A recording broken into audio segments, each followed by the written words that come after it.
It is Friday. Next week starts the NFL season.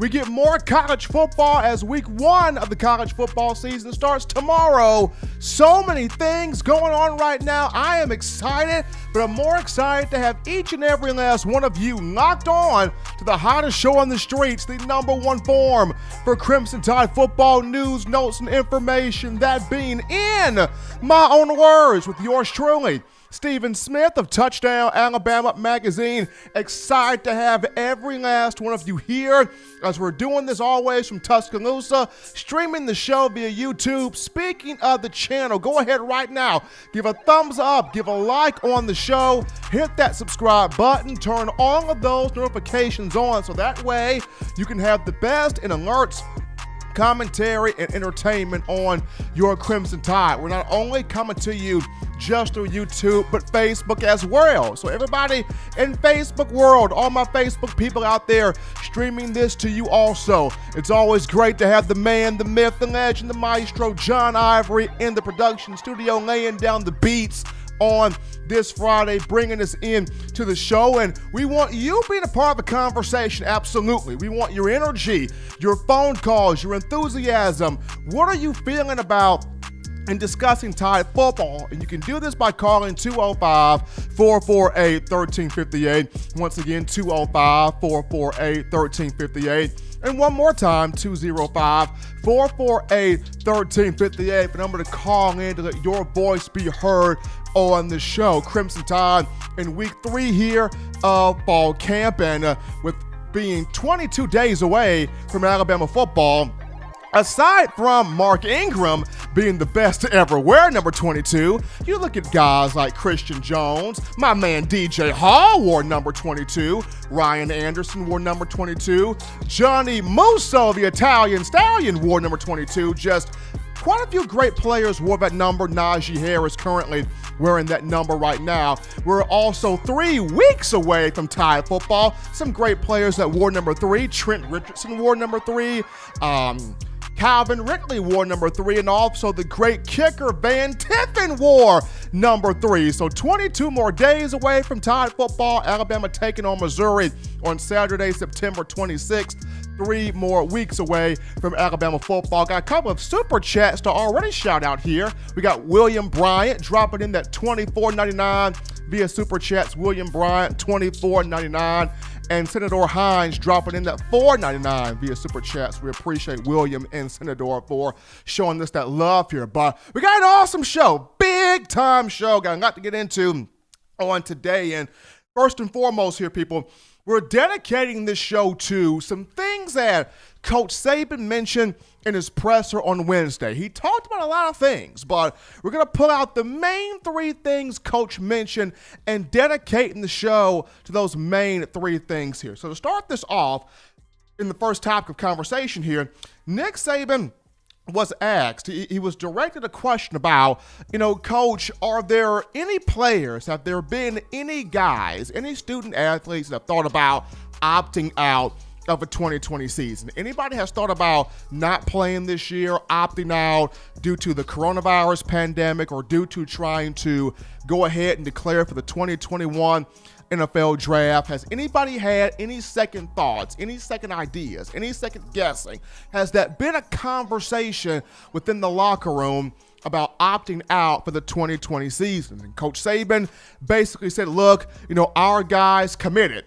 Our guys all in. All of our guys, nobody has been saying that. Nobody has talked about that. Nobody has mentioned that. Everybody in this locker room is committed for the 2020 season. And he's very proud to see that these young men are not just talking the talk, saying they're going to commit, saying they're going to play the full season all the way out, but actually doing this. So I want you to check out this clip right now. This is Coach Saban addressing the question about players staying committed, no one talking about opting out of a 2020 season. Here's Coach Saban. I think it's important that, once you make a commitment to doing something, that, it creates more value for you if you do it the right way, and you focus on what you need to do to be the best player that you can be and control the things that you can control. And I think everybody on our team can create value for themselves by playing. We're going to play a lot of good competition, playing all the SEC games this year. We have a chance to have a pretty good team, but you know, there's going to be a lot of variables that we have to overcome this year relative to the circumstances that we're in. So I'm excited about the fact that the players are committed and I'm hopeful that everybody will stay very much committed. During this crazy time right now, people, we have seen at least one player from a marquee powerhouse program choose to opt out and not play for 2020. In the case of Georgia, Jamie Newman opted out. And this was a quarterback that a lot of Georgia fans in Athens were very excited about. This was somebody of whom was getting compared to Cam Newton, getting compared to Jalen Hurts. And the guys in the desert over there in Vegas were talking about, a Heisman hopeful, Jamie Newman, 14-1 odds to win the Heisman Trophy. But now with him out of the picture, Kirby Smart's going to have to look at the transfer from USC and JT Daniels and hoping that he can be the guy at quarterback. And then you look at LSU. Every single week thus far, it's been a player or two opting out of that program. And Coach Ed Orgeron talked about, we hope that no more guys choose to opt out, but you never know. It could be more. And the biggest name of the group that has opted out is Jamar Chase at wide receiver. So we have seen at least one player from these marquee programs choosing to not play in the upcoming season. But when the question was thrown to Nick Saban about anybody at Alabama, the University of Alabama, anybody for the Crimson Tide feeling this way, thinking about this, second-guessing, Coach Saban going, no, these guys are committed to playing this upcoming season. Now, he also knows that with how the virus has affected everybody, things could change, things could, flip, things could switch, but right now, the players are committed. Right now, the players are feeling like, hey, Coach Saban, we're safe on this campus, we're safe with the athletic trainers, we're safe with the team doctors,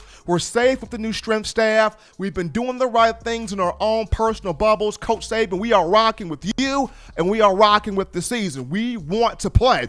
We want to have a season to push for a national championship and trying to win said championship. So Coach Saban very proud, of the guys. Even when you look at one, Keelan Robinson, I understand the sophomore out of the product of St. John's High School, Washington, D.C., sophomore Keelan Robinson, who had a big year, who had a productive year last year, 2 rushing touchdowns. He has not been seen at practice since fall camp started on August 17th, and people have been concerned what's going on with Keelan. Has Keelan opted out? Will Keelan opt out? Haven't seen Keelan Robinson on the campus. Well, going back to Nick Saban, nobody has said anything about opting out. Everybody has been pretty much committed here to playing this upcoming season. Hopefully everything is okay with Keelan, but Keelan Robinson has not been at practice. He has not been featured or seen in any of the practice videos. Once again, fall camp started back on August 17th. But just even in all the craziness that's going on in today's world, just seeing the commitment from these players, it's a big deal. It's a huge deal. And something that Saban has always talked about in recent press conferences, he hasn't said it much. He hasn't said it much thus far, but if you go back and listen to pressers where Saban is talking about a particular player or a particular group of players where the game of football, it does something to them, it does something for them, he always brings in that statement of, well, it means something to them. This football team means something to that player. This program means something to that particular player. It didn't matter who the big-time athlete was, whether it was a Julio Jones, whether it was Tua Tagovailoa, whether it was Mark Ingram, whether it was players on defense. It didn't matter who the marquee player was. If that player played with the energy, the effort, the fight, the pride, the commitment, if that player or group of players was about Alabama football and this university as a whole, when those guys were brought up into conversations by reporters, Coach Saban would always say, football, this program means something to that particular player. And I know this hasn't been your average fall camp. It's been kind of a weird fall camp because the traditional Alabama fall camp, you're practicing every single day. You're going hard. It's go, go, go. It's push. You're having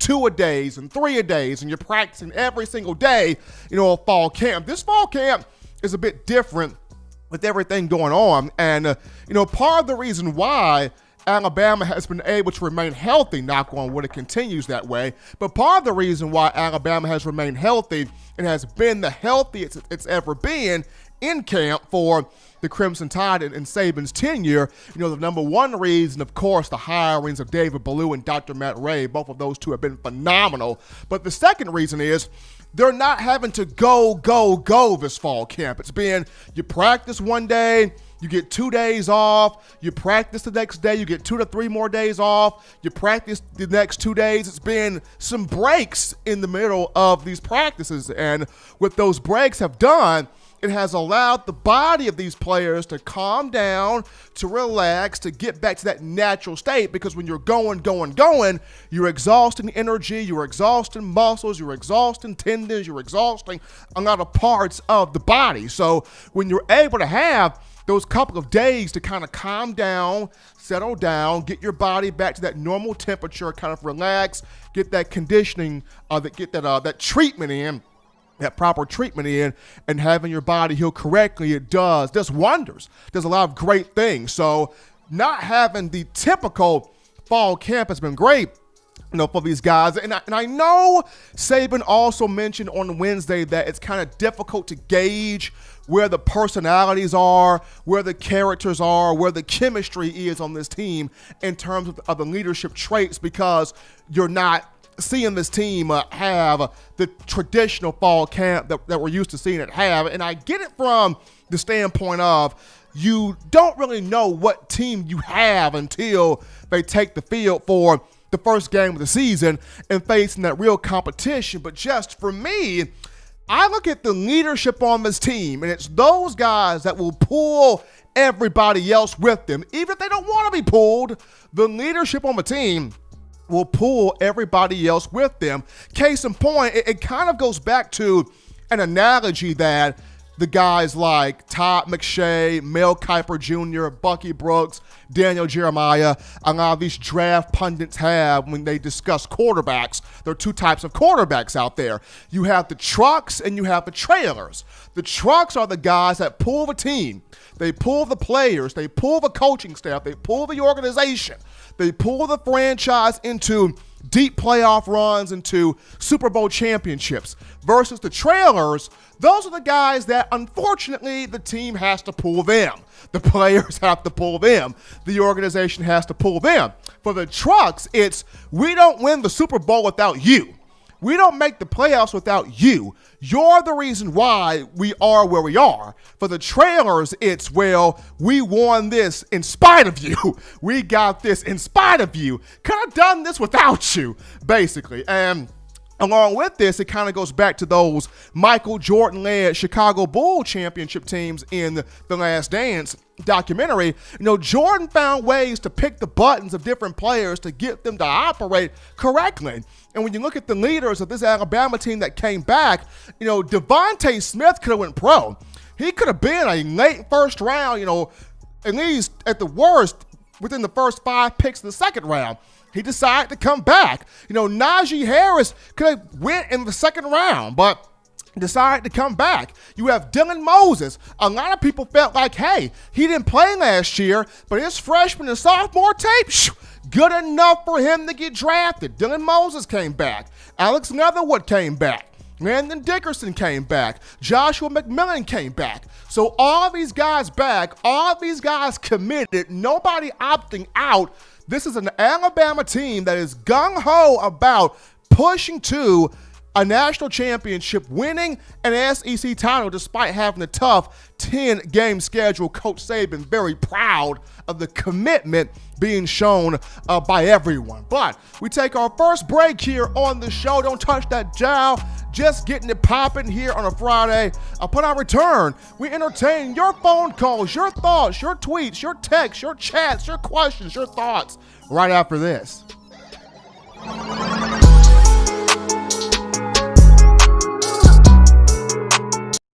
Every sports fan deserves the proper representation. Whitwell Sports introduces to you the Title Towel. Wave that Title Towel in the air like you just don't care in support of Nick Saban and the Alabama Crimson Tide. Only $9.99 and it lasts a lifetime. Head on over to whitwellsports.com and get your Title Towel today. Touchdown Alabama Magazine is Alabama football's premier publication. A subscription to Touchdown Alabama Magazine is the perfect gift for any Alabama fan. For exclusive news and information, recruiting updates, a free annual print magazine, and more, go to touchdownalabama.com and click join. Only $5.95 per month or pay $49.95 for a full year subscription. That's a saving of almost $22. Go to touchdownalabama.com today and roll Tide.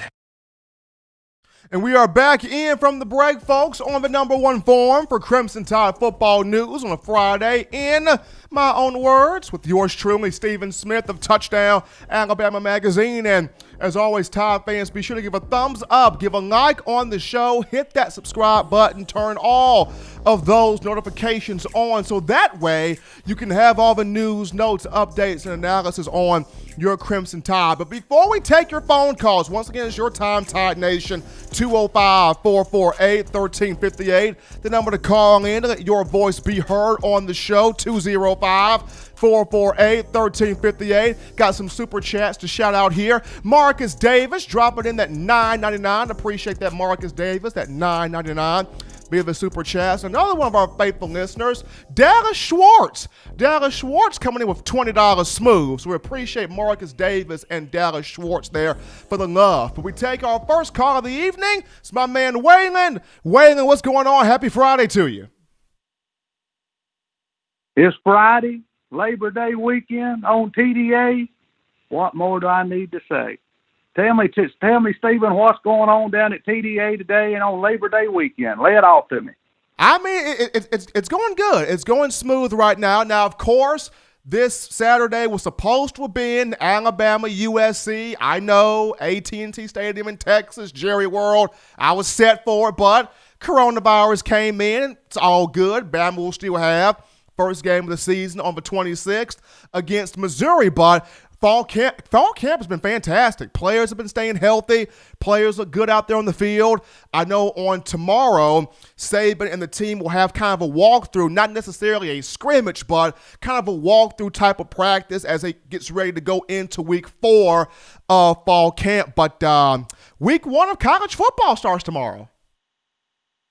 Yeah, it's here knocking on the door. That's what everybody has wanted. But, it's I hope everything works out. Look like it's going real well down at Alabama. And I hope it goes well with all the other colleges, too, so we can all, get together and play. But we'll have to just hold on and see how that plays out in the end. But I did want to mention hello to everybody in the chat. I appreciate the love there, all the comments and stuff, and all the other people calling in from different cities and listening to different countries. We appreciate them. And also what y'all done Monday there at the march. I watched that. That was a great video you done there, Stephen, and asking the students the questions and how they felt and stuff. I don't believe that could be done any better, Stephen. I enjoyed that. I appreciate that, Waylon, and that's the big job. I mean, I know I enjoy, covering the team and what takes place on the football field, but also I know that these are more than athletes. These are young men with thoughts, with ideas, with dreams, with concerns, and they want to see the country being ran the right way also. So to get the feel for how the people around the city, around the area felt about these players having this march, Coach Saban at the forefront of it, just good to see the support from everybody. That's exactly right. It's Friday. Everybody wants to call in on the queue, and that's what we want. Everybody have a safe Labor Day weekend here, a long weekend. We'll see you again on Monday, the Lord's willing. We're going to wrap it up like this right here. We're going to pop on off into the weekend. It's Friday on TDA. The weekend is only a day away. I've always said Stephen M. is the best podcaster of the modern day. Tune in and listen to see what he has to say. We have 2 call-in segments on the show. If you leave your boy from the Bay Sway on hold too long, he'll drop the word, John, someone better answer the phone. Always remember the super chat. Drop the love in the TDA hat. Always remember I'm watching close. If you don't drop the love, I'll jump out and crack you on the toes. Hey, everybody, have a great Labor Day weekend. I'll see everybody on Monday. Bye-bye, Stephen. Appreciate the love there, Waylon. Man, that is another one. That is another great one from Waylon right there. Gotta shout out Jay Lee in the Super Chats, dropping in that $50 there. Appreciate that, Jay Lee, showing us love there in the Super Chats. But we continue with the call segment. We pick up Senator Hines. Senator, you're live on the show. What's going on? Man, let me calm down real quick. Waylon got me hype over here, man, with the bars, man. That's my guy, man. I love calling into the show and hearing Waylon, man, and everybody. Man, how's it going with you today, Steven? I cannot complain, man. I mean, I know for a fact I would have loved to have seen Alabama USC tomorrow. I would have loved to have seen it. Matter of fact, I would probably be in Arlington, Texas right now, getting ready to prep, for that football game in Jerry World. Because I remember 4 years ago, in 2016, I took a trip to Jerry World. It was a great game between Alabama and USC, of course. The final score was 52-6. Jalen Hurts showed himself to the world there as a true freshman. And I remember I was able to get two souvenir Dallas Cowboy cups and bring them home to my father, my dad, who's a huge Cowboys fan, and he kind of hugged me tighter than when he ever hugged me before, getting him those 2 souvenir Cowboy cups. So I enjoyed that moment 4 years ago. I would have loved to have been down there in Jerry World today, to prep for this matchup, but it is what it is. You're still going to have football here. Alabama taking on Missouri on the 26th. So getting a chance to see some football tomorrow, it'll be fun. Yeah, man. And I've been enjoying watching the few high school games I've been able to catch the last few weekends. So it's not too bad. It's starting to feel a little bit more like normal, man. And but like Waylon was saying, I wanted to commend Nick Saban and the University of Alabama for taking a stand and being the first to speak out publicly on supporting our players' views and their thoughts on the social injustices that's going on in America, man. And for the University of Alabama to do that, I think it's more monumental. I think it's more monumental than it's just being the football players and Coach Saban, or just the university accepting it as a whole. The forefront of the university publicly speaking out in support of these players and their thoughts, man. It just makes me appreciate the university even more, because you know how it is. HBCUs, everybody try to say, well, we need to give our time and our energy to HBCUs. No, they're universities that aren't historically black colleges that care just as much about their black players, just as much as HBCUs. We can't begin to divide like that. We got to continue to make agendas that is going to make us come together. And for the university to accept that and to push that message, man, that really motivated me. And it made me more excited to see what these players are going to do for this season. Because for them to unite on the front like that, just imagine what they're going to do on the field together. You know what I'm saying? Absolutely. No doubt. No doubt about that. And I was proud of Athletics Director Greg Byrne being out there on the front line. UA President Dr. Stuart Bell was out there. There were a couple of professors out there. It was more than just Coach Saban and the football team. You had the softball team out there, the volleyball team out there, the track and field team out there. There were different entities of Alabama athletics out there, but they all were standing for the exact same goal. So when you are able to lock hands with your brother and sister in one goal that does not that's not even a sports goal, then imagine when you get on the field for your certain sport how much together you are going to be. So I'm really excited for this group. Definitely take my cap off to Coach Saban and company. They did a great job. For sure, man. And before I go, man, just want to do my daily shout out. Shout out to Waylon in the chat, my boy Will Bryant, my boy Sean from Huntsville, my boy Day from right here in Phoenix City, 334. We ain't no Georgia boys, we Bama boys, baby. Let them know. And man, everybody just have a roll tide day. It's Friday. Enjoy it. We a couple more days closer to college football, man. Everybody be blessed and y'all take care.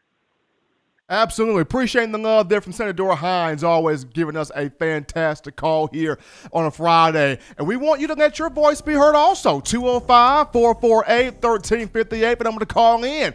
205-448-1358. And one more time, 205-448-1358. Want to know what you are feeling when you're talking Alabama football. But kind of a quick topic here. Najee Harris. Alabama running back Najee Harris is looking forward to having a big season, a big Heisman-type season. So Harris, he has dropped this. He's doing a YouTube channel now. And for his YouTube channel, he's dropped this video or a series of videos called the Heisman Campaign, where he's going to be taking fans on a journey through his life and what he's looking forward to doing in the upcoming season. It's videos of him training. It's videos of him showing fans around the new athletic facility, the new sports science center, just different things that Harris is trying to put together as he intends to have a monster year. But he calls it the campaign, the Heisman Campaign. It's going to be a series of videos on YouTube. So be sure to check that out. Give Najee Harris that subscribe there on the YouTube channel as he's dropping these videos. Him working with one, Robert Lester, the former Auburn standout at running back, as you see him doing the spin move here on tape. You even got footage of Najee having breakfast. He's got 2 biscuits. He putting butter on them biscuits. Najee Harris buttered up them 2 biscuits there for his meal and taking you inside the Alabama, players facility, the new sports science center, and just showing you all the new features of Alabama football, as well as getting fans prepared to see what he intends to do in the upcoming season. That is from one Najee Harris, the senior running back for the Crimson Tide. We're going to take another break here. But upon our return, Coach Saban talked about the entire wide receiver room, but he mentioned one freshman, Javon Baker, in big ways. When can we see the freshman pop? We'll touch on another side of the break, coming back to him, my own words.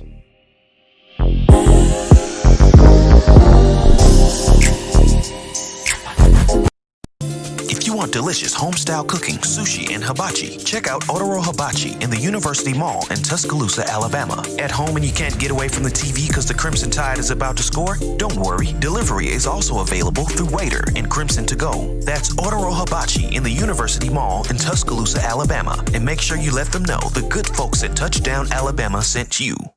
Touchdown Alabama Magazine is Alabama football's premier publication. A subscription to Touchdown Alabama Magazine is the perfect gift for any Alabama fan. For exclusive news and information, recruiting updates, a free annual print magazine, and more, go to touchdownalabama.com and click join. Only $5.95 per month or pay $49.95 for a full year subscription. That's a saving of almost $22. Go to touchdownalabama.com today and roll Tide. We are back in, folks, on the number one forum, hottest show on the streets for Crimson Tide football news. That being in my own words, with yours truly, Stephen Smith of Touchdown Alabama Magazine. Appreciating all of you for tuning into the show on today. And once again, we're dedicating this show to things that Coach Saban mentioned in his Wednesday press conference. So after talking about the guys not opting out, nobody has discussed opting out for the 2020 season. We now look at the next big thing that Saban discussed, which was the wide receiver position, the wide receiver room. Now, of course, defensively, there are some freshmen stepping up on that side of the ball. You've got Will Anderson turning heads, Drew Sanders turning heads, Brian Branch turning heads, Malachi Moore's turning heads. You got some freshmen on the defensive side of the football turning heads. But offensively, Coach Saban talked about how you know what you have in Devontae Smith and Jalen Waddle, both of these two veteran players, and they have responded like veteran players on the field at the wide receiver position. Now, behind both of those two, he said John Mechie and Slade Bolden. John Mechie has had a great camp. John Mechie has done some big-time things. John Mechie is going to ball this season. There are a lot of you out there as fans that look at John Mechie as he is the number 3 wide receiver to pop in this formation point-blank period. But at the same time, Slade Bolden, that's my dog. Slade Bolden has done some great things in this camp. He's looked good also. He's done some big things also. But while Bolden and Mechie have both been good, Nick Saban mentioned true freshman Javon Baker. Javon Baker talked a lot about Baker on Wednesday, and he said, look, I mean, this young man, he's got big promise. He's got big upside. He's got big potential. The continuity with him, doesn't miss a practice. He's out there battling. He's out there competing. He's out there boxing out guys. He's out there making plays on the field.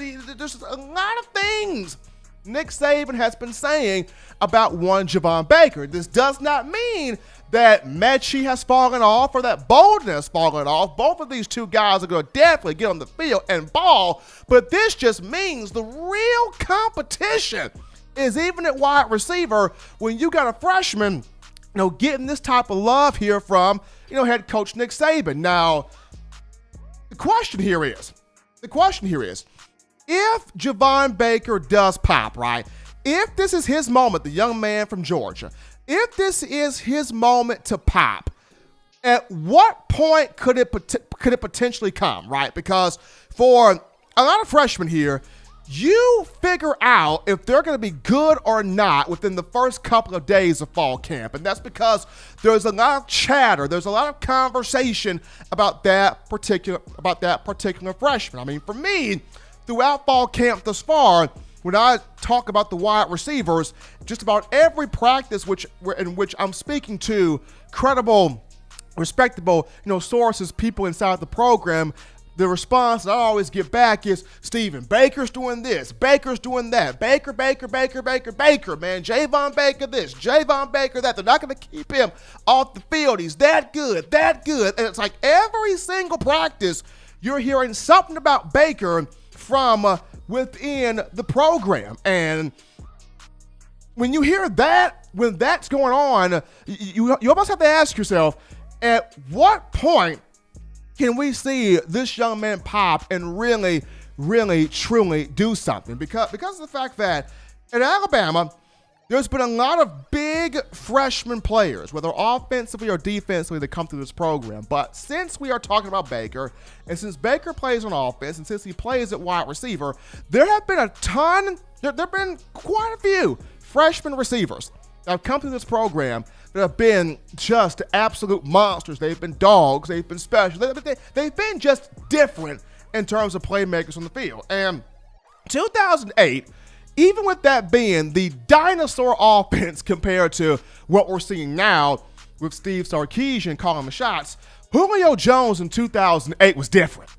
Julio Jones in 2008 was special. We hadn't seen anything like Julio Jones. Nothing like this dude. 6'3", 227 pounds, physical specimen. I mean, could catch, could run, could jump, could break tackles, could do anything on that field. There was nothing even close to the hemisphere of Julio Jones at that time. In 2008, we saw it in the Georgia matchup, the blackout game, where Alabama just destroyed Georgia in that matchup. And Julio Jones in that game, 5 catches for 94 yards and a touchdown. He showed right then and there, I'm a big dude, I'm a bad man, you ain't trying to mess with me, you don't want to mess with me. And that was Julio Jones in 2008. But you look at 2012, Amari Cooper comes in here from Miami Northwestern High School down there in Florida, South Florida, and he was not the physical freak that Julio was, but Amari Cooper had the smooth speed. Amari Cooper had them soft hands. Amari Cooper had them route concepts you could put to memory. And we were like, ooh, look at this. Oh, that cat's special. That cat, I haven't seen a cat like this. I mean, I know Julio Jones, big freakish man, but Coop?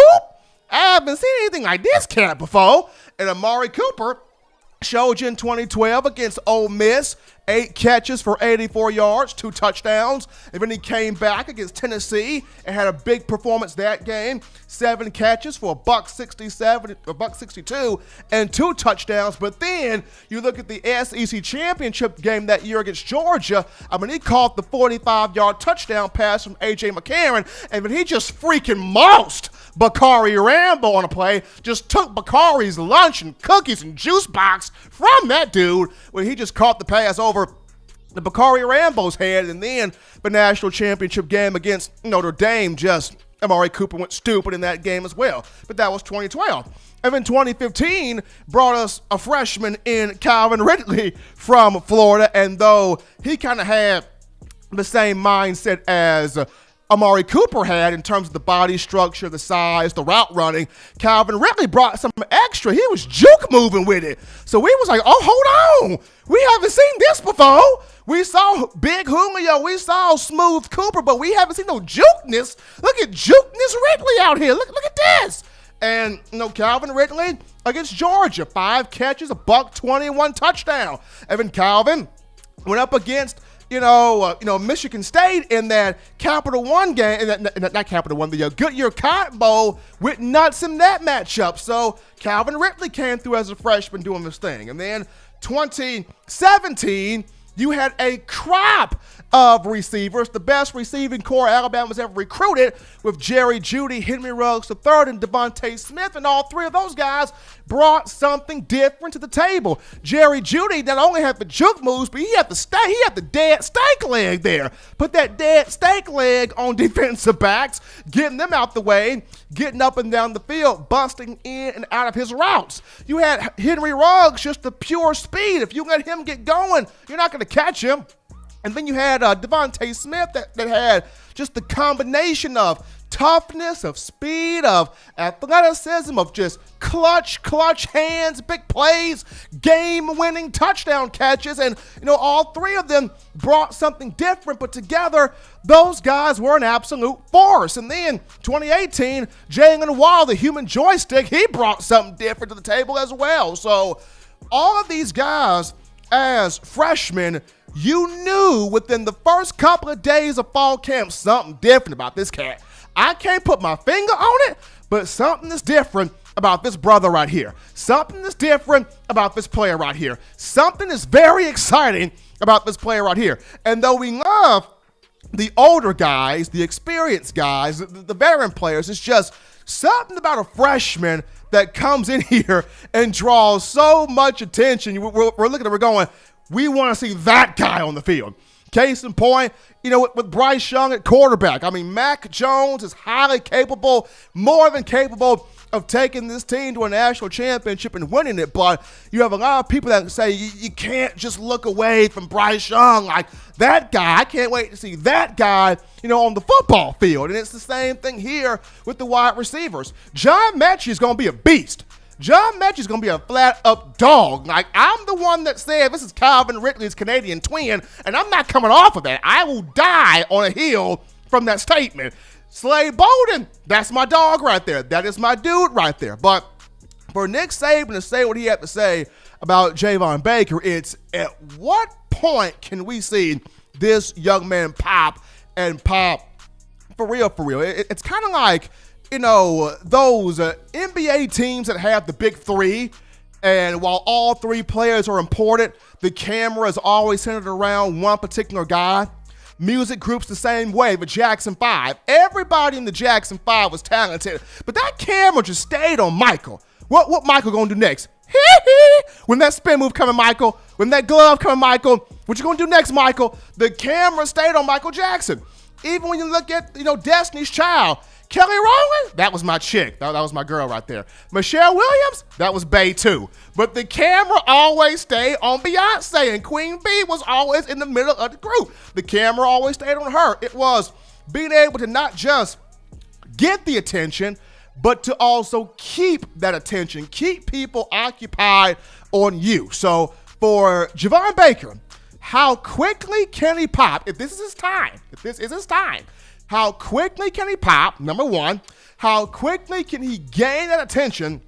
And then number two, how quickly can he keep that attention centered around him in terms of fans, you guys, in terms of media pundits like myself, constantly watching him on the field. It's just like the documentary of Nick Saban and Bill Belichick. It's one thing to get to the top of the mountain. That's one thing. But it's a completely other monster to figure out, how can I stay on the top of the mountain? How can I sustain? How do I keep myself as the best in the game, especially with competition and new opposition coming for me? How can I keep myself on top? So is this the moment for Javon Baker? Remains to be seen. Good to see Coach Saban talk about him, but Mechie and Bolden, they're not letting this go down without a fight here. We take another break here on the show, but don't touch that dial. Upon our return, we entertain more of your thoughts, your questions, your phone calls, your tweets, your chats. Bring them in here after this.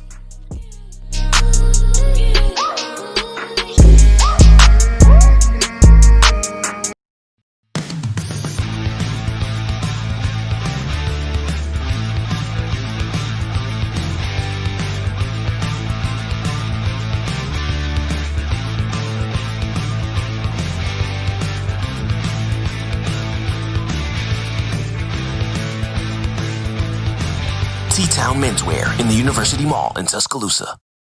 Touchdown Alabama Magazine is Alabama football's premier publication. A subscription to Touchdown Alabama Magazine is the perfect gift for any Alabama fan. For exclusive news and information, recruiting updates, a free annual print magazine, and more, go to touchdownalabama.com and click join. Only $5.95 per month, or pay $49.95 for a full year subscription. That's a saving of almost $22. Go to touchdownalabama.com today and roll Tide. We're back in from the break, folks, on the hottest show on the streets here, in my own words, for Touchdown Alabama Magazine. Yours truly, Stephen M. Smith, talking Crimson Tide football. I have to do my little Michael Jackson impersonation in the last segment. I don't think it went well. If it did, please leave a response there in the chat line. I don't know if it went well or not, but we gotta give some super chat shout outs right now. Senator Hines dropping in that $14.99, appreciating that love coming from my man Senator Hines from my Michael Jackson scream. So it probably was good. If Senator thought my Michael Jackson scream was good, then guess what? I'll take it. $14.99 coming in from Senator Hines via the super chats. Also gotta reiterate the shout out for my man Jay Lee. Jay Lee dropped in that $50 smooth dollars in that super chat. So definitely gonna always appreciate the people for showing us love here on this show. But we're back in live from the break, folks. It's on Utah Nation, 205-448-1358. The number to call in to let your voice be heard on the show, 205-448-1358. And one more time, 205-448-1358 to let your voice be heard here on the channel, but on the show. But as you're getting your thoughts together, as you're getting your ideas together here, Alabama in the NFL. Crimson Tide in the NFL. Pro football season starting next week. And we got the good, the bad, and the oh my goodness, did they really just do this in terms of Bama in the NFL. So the good, how about Ryan Kelly? Former Alabama center Ryan Kelly played for the Tide from 2011 to 2015, was a part of 3 national championships at the center position, was a part of Derrick Henry getting that Heisman Trophy in 2015, blocked for Derrick Henry to get 2,219 yards rushing, 28 touchdowns on 395 carries. Ryan Kelly helped multiple quarterbacks have 3,000-yard passing seasons. So now Ryan Kelly was a big deal. Big deal was Kelly at Alabama. And so Kelly got drafted by the Indianapolis Colts in the 2016 venue, and on Thursday, he signed a 4-year extension worth $50 million. A center and offensive lineman. 4-year extension worth $50 million. $34 million guaranteed, which makes Kelly the highest paid center in the league. Kelly got that bank. There's somewhere Landon Dickerson's on the campus going, hey, Coach Saban, can I switch back to center? Man, forget this guard mess, Saban. Ryan Kelly just got paid like $50 million, like $34 million guaranteed, Saban. I know you saw that money. I know you saw that drip, Coach. Can you put me back in center, Coach, please? I'm pretty sure Landon Dickerson is somewhere asking Coach Saban to be back at center. But that was the good. The bad was, unfortunately for one, Ronnie Harrison, former Alabama safety Ronnie Harrison, who played for the Tide from 2015 to 2017, part of 2 national championship teams, the 2015 team and the 2017 group. He was drafted in the 3rd round of a 2018 venue by the Jacksonville Jaguars, played 2 seasons with the program or with the franchise, and as of yesterday, he was traded from Jacksonville to the Cleveland Browns. So he goes from the Jaguars to the dog pound. Now, I don't know if Jacksonville's saying, blow everything up, we're starting over for the 50th dozen time. I don't know what Jacksonville's thinking down there, because you let go of Leonard Fournette. They couldn't even get a thing of toaster strudel from Leonard Fournette. They couldn't even get toaster strudel from Fournette. Let him go for nothing. So Leonard Fournette gone, Jalen Ramsey gone, Blake Bortles, that was a bad move, and now you trade away Ronnie Harrison. So now Ronnie joins Mack Wilson with Cleveland. He also joins Jedrick Wills, another former Alabama player, with Cleveland. So that's, Ronnie Harrison. But now we go down to the, oh no, you didn't do this. Clinton Diggs. Hashan Clinton Diggs got signed by the Dallas Cowboys back in the month of April. Got signed by the Cowboys in April. 1-year deal worth $3.75 million. $2.25 million of that was guaranteed, with a $1.25 million signing bonus. So 1-year deal with the Cowboys. He was reunited back with Mike McCarthy. Now, when Clinton Diggs got drafted in the 1st round of a 2014 venue by the Packers, in the 5 years he spent with McCarthy, we're talking about 378 tackles, 25 pass breakups, 14 picks, and 119 career games. We're talking 3 playoff appearances, 2 NFC North Division titles in 2014 and 2016. So Clinton Diggs was about that work, but he gets traded to the Washington football team. The Washington football team doesn't want to extend him, so then he signs with the Chicago Bears as a free agent in 2019, had a year with Eddie Jackson, and then, so the Cowboys bring him in. You're trying to reunite him with Mike McCarthy, and for the Cowboys, it's always been the secondary giving them problems. For the first time, you have a great defensive front, right? And in the secondary, you drafted Trayvon Diggs. You got some pieces in that back 5, but you get a veteran guy in Clinton Diggs back in April. He hasn't even got time to sit down and get him a cup of coffee, and all of a sudden, I hear this sad story on ESPN via Todd Archer the other day. Well, the Cowboys have decided to release Clinton Diggs. What? The Cowboys have decided to release Clinton Diggs a week before the season started. You release Clinton Diggs a week before knowing that your biggest problem defensively, Dallas, Jerry Jones, your biggest problem defensively has been the secondary. That's your biggest problem. And you release a guy that is a veteran in his 7th or 8th year in the league, and you finally get a chance to put him back with Mike McCarthy and get some actual work done on this defense, and you don't do it. So I don't know what's going on. The NFL bothers me. The NFL confuses me at times. I understand it's a bottom line business. It's a make or break league. It's what have you done for me lately? There's a lot of money being thrown around. You've got owners, you've got GMs, you got all this stuff. So I understand the NFL is a business, but it still confuses the heck out of me, because I'm wondering why in the world, after you brought him in back in April and you give him the money and $2.25 million of this is guaranteed, so you're somewhat invested, and then you turn around months later before the first week of the NFL season and you release a guy that was going to be a mentor and a premier player in your defensive secondary, which has been hanging on to a missing sausage casing the last few years. I don't know what the problem is for the Dallas Cowboys, but that's enough of my soapbox right there. We'll take another break here on this show. Upon our return, we're going to dive into one Carl Tucker, Alabama tight end Carl Tucker, the graduate transfer. Is he the explosive tight end that Alabama's been missing? We'll touch it up after this.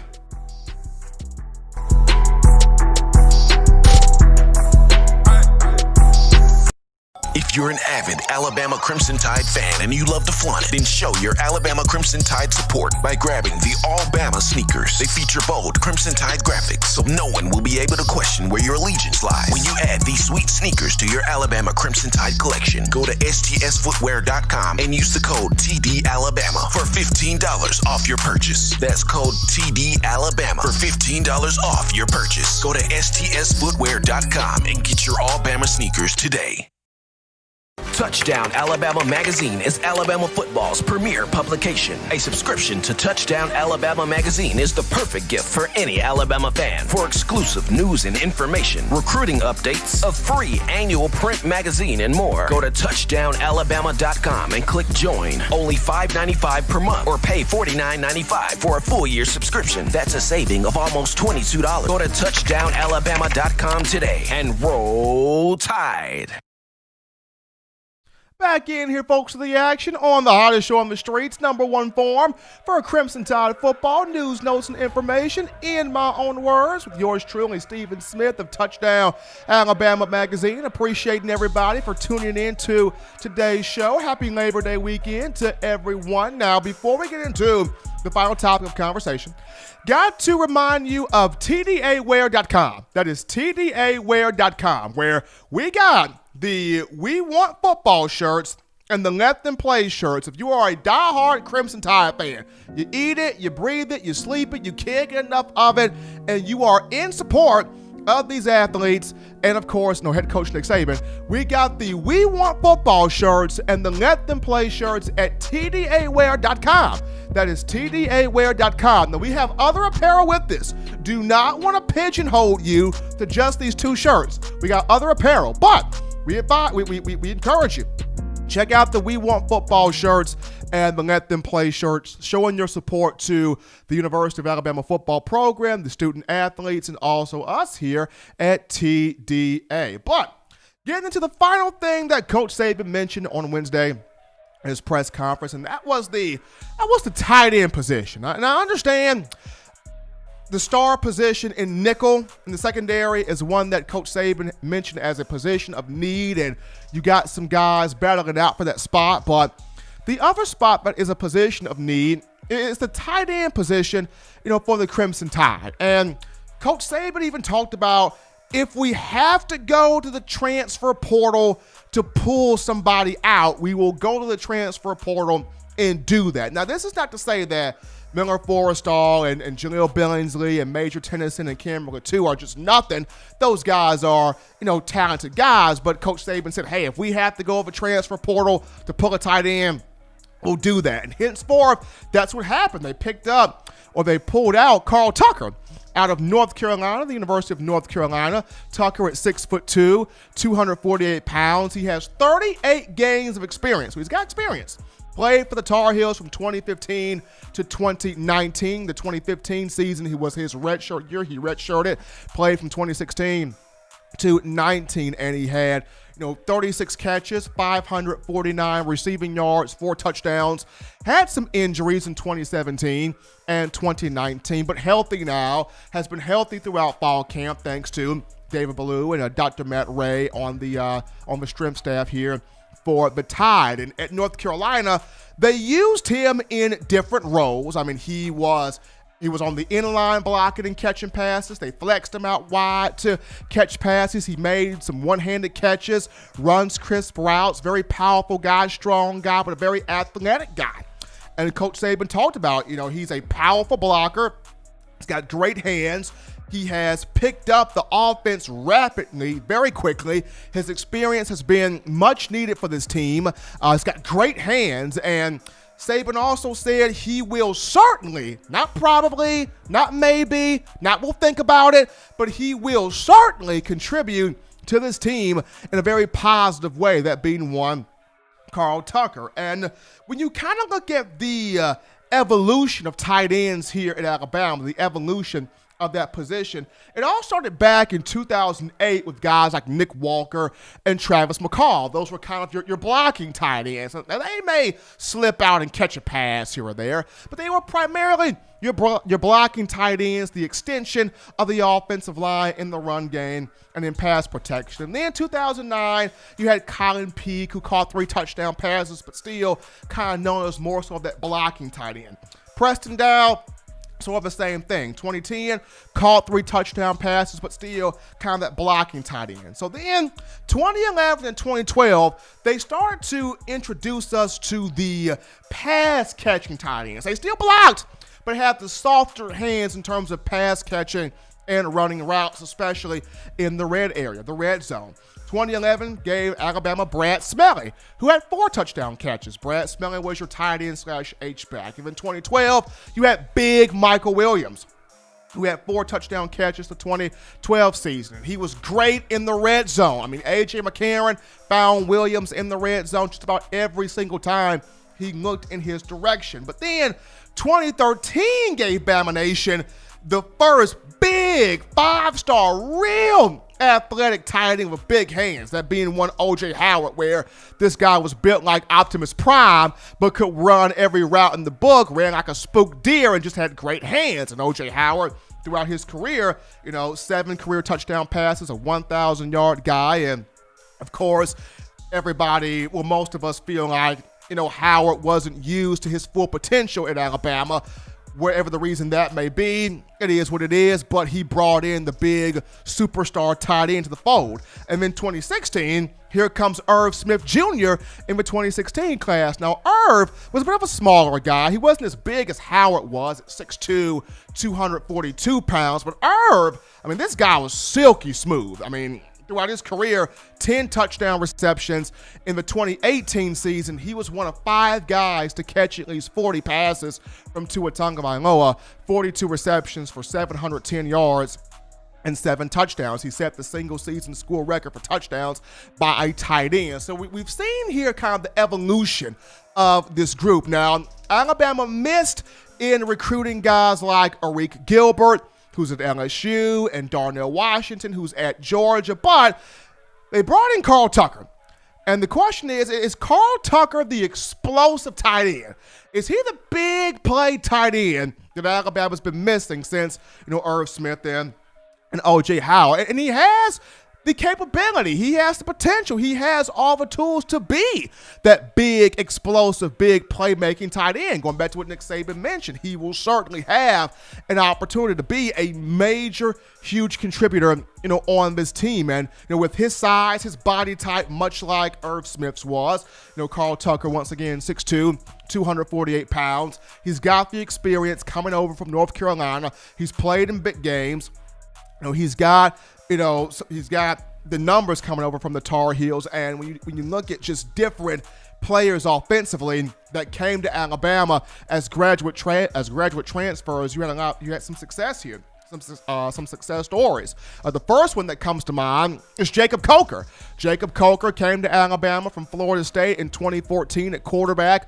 2015, a 3,000-yard year, 3,110 passing yards, 21 touchdowns, 8 picks, guided the Tide to a SEC championship, a national championship in the last 4 games of the season that year against Auburn, Florida, Michigan State, and Clemson in the national championship game. He looked like the best quarterback in the sport. Jacob Coker was on fire. And then that same year, you brought over Richard Slotty Pippen Mullaney, the graduate transfer from Oregon State. In 2015, Slotty Pippen over here, Mullaney had 38 catches for 390 yards and 5 touchdowns. He had a big impact and even won Garrick Dieter in 2016 coming over from Bowling Green, 15 catches for 214 yards and 4 scores. So Bama has had success with graduate transfers. But is Carl Tucker the explosive guy that Bama has been missing? We're going to get a chance to check that out in the upcoming season. But as always, folks, you want the best in news, notes, information, and coverage here on your Crimson Tide. Very simple to do this. You can access this via the Touchdown Alabama Magazine app, downloading it from the iPhone App Store if you're rocking Team Apple, Google Play Store if you got the Android phone. For your audio listening needs, we got you covered here: iTunes, Apple Podcasts, Spotify, Stitcher, Google Play, Overcast.fm, TuneIn Radio, iHeartRadio. We've got you covered here. If the good and gracious Lord sees fit, I'll be back on Monday continuing the conversation that is Tide football. As always, Bama Nation, you can purchase individual copies of Touchdown Alabama Magazine, have it sent to your door. That link will be in the description. Also, you can still get the online subscription to TDA. That's still $5.95 a month until September 15th. That link will be found in the description as well. But husbands, love your wives. Wives appreciate, value those husbands. Children, school is back in, but it's the weekend now. Do those things legitimately now to not be bored. Get you those 3 hearty meals a day, those 3 great laughs a day. Protect yourself, protect the loved ones around you. Enjoy your Labor Day weekend. Till next time, folks, spit in my own words.